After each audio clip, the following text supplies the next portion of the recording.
We are here in Davos. I am joined by Locke. He is the CEO of Genius Sports. It's a global data company that connects leagues, brands, and sports books.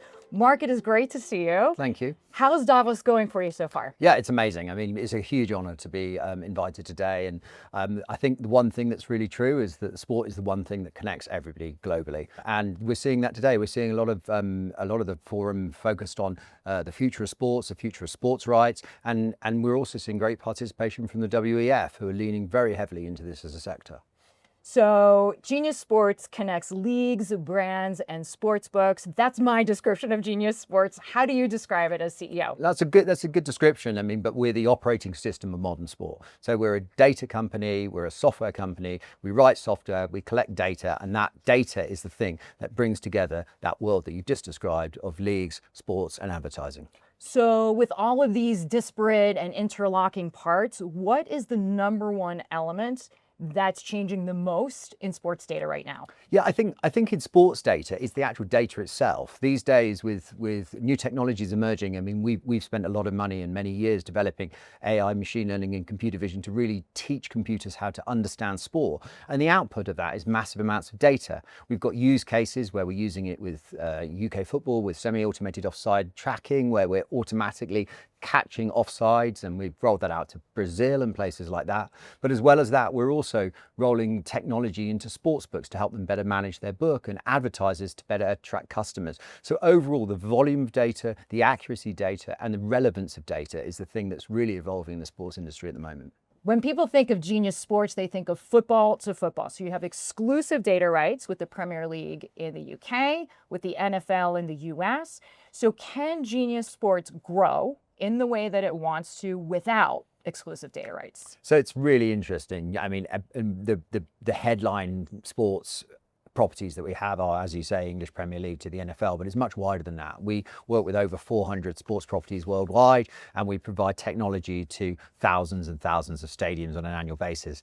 The operating system of modern sport means that we're doing much more than just collecting data. So as the world grows, as the world moves towards data and moves towards needing to monetize their fans better and engage with those fans better, as you see disruption through things like media rights changing, we're a key partner to those sports globally.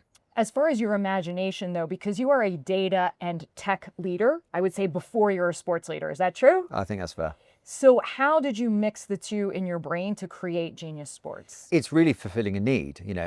Ultimately, most businesses are there because they fulfill a need, and the need is for the sports leagues to have access to software and technology that allows them to engage their fan better. That's what we've been doing for 20 plus years, and even today, it's more relevant than it was then because the volume of data, the complexity of data, the products that are built off of data, and the need to engage that next generation fan in the light of changing broadcast environments is very relevant. And we've been well positioned. We've got long-term relationships, great distribution, in order to be able to fulfill that service and solve that problem.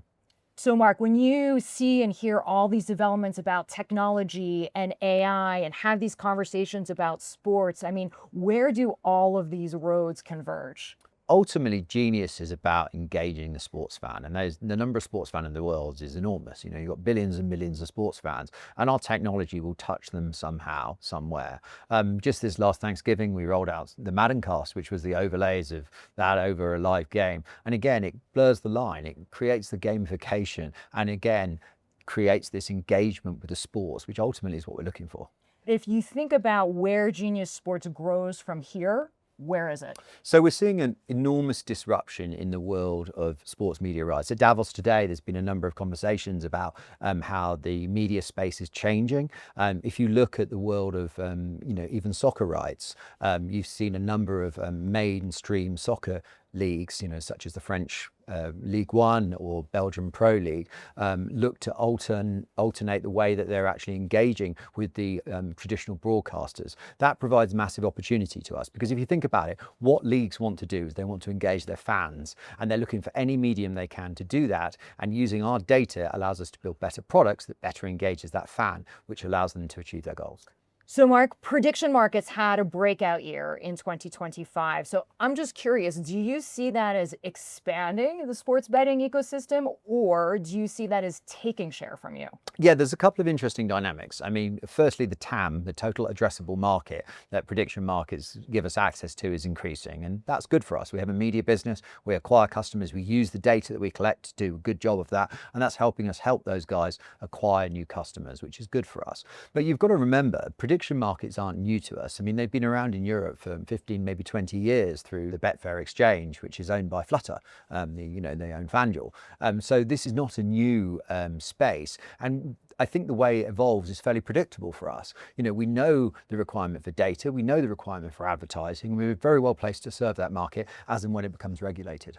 So, part of the reason that prediction markets have really sparked the public's imagination is that, for example, in my case, I can bet on Oscar winners, I can bet on the direction of interest rates, I can bet on political races.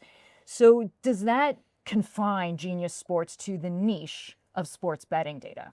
So prediction markets are really interesting because you can ultimately dictate what you want to bet on, but that causes issues for regulators and it causes issues for the integrity of sport. And I think that's the focus at the moment of the leagues. If you listen to what Roger Goodell said in his Investor Day with us, it's something that's a very interesting space. We believe it will evolve, but ultimately it's got to evolve hand in hand with the regulators and with the sports leagues to protect the consumer. Mark, what is your number one surprise as the person leading this firm and driving it forward? Rate of change now. I think that it's been a while, it's been like a coiled up spring, but now the spring is sprung and we're seeing a lot of change in the market and we're very excited to be participating in it. Mark Locke, great to see you, CEO of Genius Sports.